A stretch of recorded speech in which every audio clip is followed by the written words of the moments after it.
Alright guys, welcome back to another episode, Hooked Up Fishing. We're currently out here fishing, a bit of a drop off, chasing bottom dwelling sharks at the moment. So we're actually targeting sharks, the gummies, the whiskeries. We know they're sitting on the bottom. Our rigs basically will be shown through you. I was about to show you exactly what rig he uses for this. Now we use a different rig for the bronzies. Occasionally we'll get the bronzies and the hammerheads around here and we have to change our rigs on the fly. But this one here is what we use, and Al's going to talk you through exactly how he sets up these rigs and what works for us. May not work for other people. Some people go, no, that's silly, you're going to get bitten off. Yeah, we are going to get bitten off, and it's happened many a time. Been in actually other episodes where you have seen, personally me, getting dusted. So here's Al's rig. Just run them through, Al, what you've done here. All right. So it's 60-pound Black Magic leader. All right, standard paternoster rig. Sinker about ½ metre. So that sinker. Yep. I mean, we're in 15 metres away, so it doesn't have to be too heavy, just a number 3. Just a size 3 will do. So about ½ metre from the sinker to the dropper. And I run about 60 centimetres of dropper line to a owner size 3 hook. So put the hook in your hand, like just so people can see how small this hook is. Right guys, so this is not a big hook. This is not even close. We're not running big 8.0, 9.0, 12.0 hooks. No. That's a 3.0. Now to put this in context, Al, show them what you caught on this exact same rig no longer than probably an hour ago. We just got it dangling over the side just for now, just to get it out of the way and keep it looked after.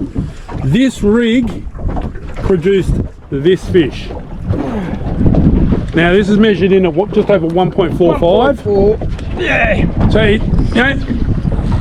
it does the job. Now these do have teeth. Yep, they do have teeth. They have teeth, so you are going to get bitten off at times. And you'll see in other episodes, probably the episode that this was caught on, how hard these things actually do go. Now, what size leader are you running there again? So it's 60-pound Black Magic. Yep.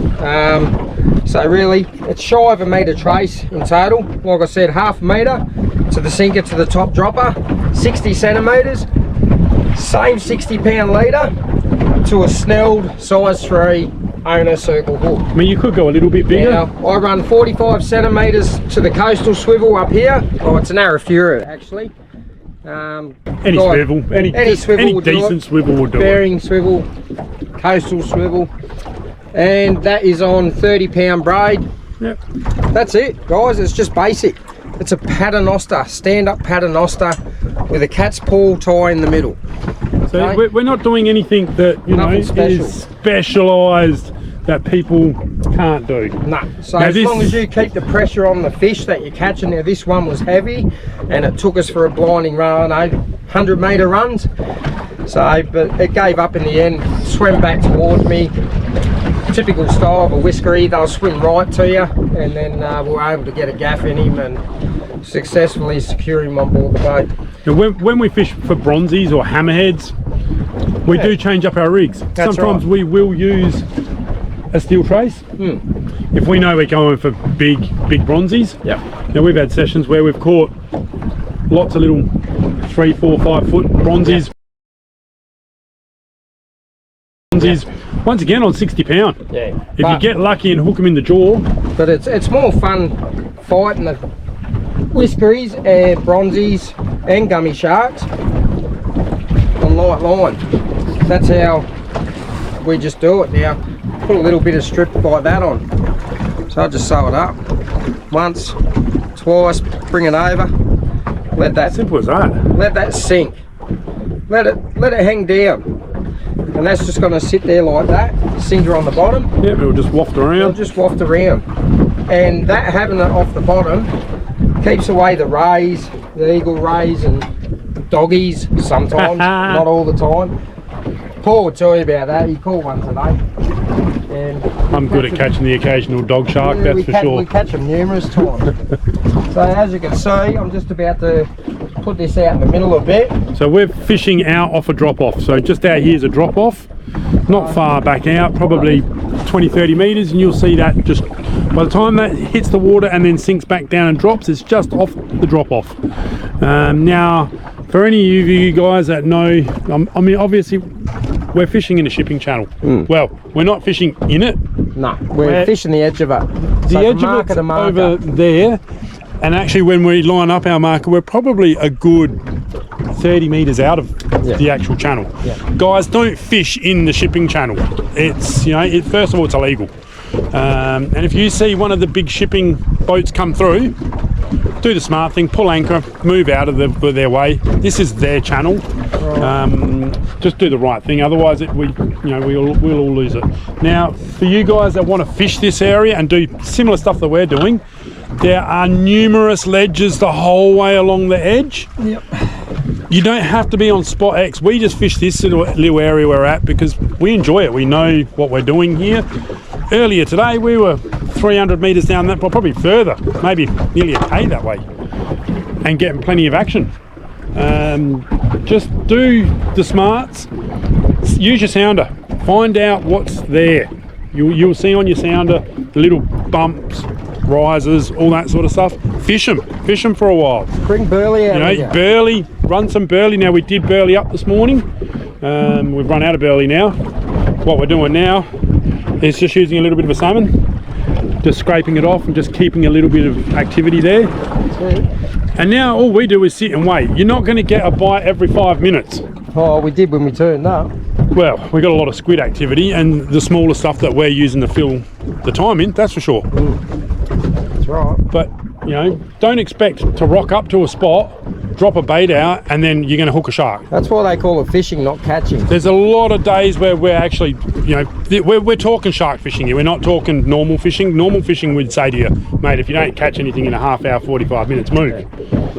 This is purely creating an environment to bring the sharks to you, and you've got to wait until they sniff your burley, and then they're going to come through, and then hence bringing them up through the burley trail, because you put out a slick and you can see it for miles because there's a lot of oil in burley, so the sharks can smell a drop of blood in like a million parts of water, and it's ridiculous.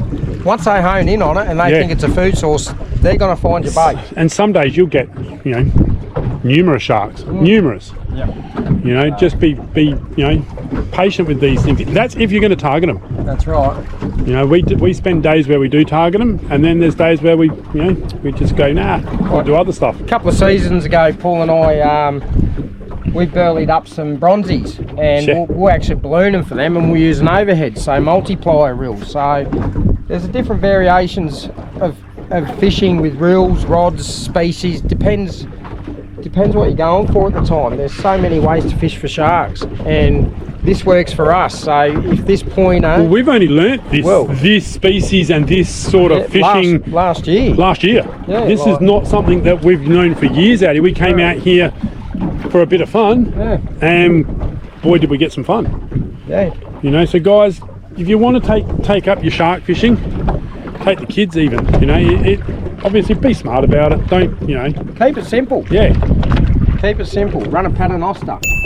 You might get a few bust offs, but and don't be disheartened by a bust off. No. Take the positive, learn your lesson out of that, and go, hang on a minute, we learnt something from that.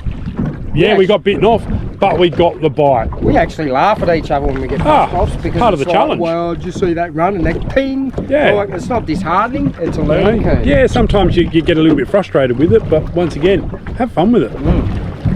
But you guys, just if you want to take up shark fishing metro, they are out here. The season's starting to kick off now. The bronzies will be around now. Hammerheads will start. Yeah, the hammerheads out here as well. Gummies.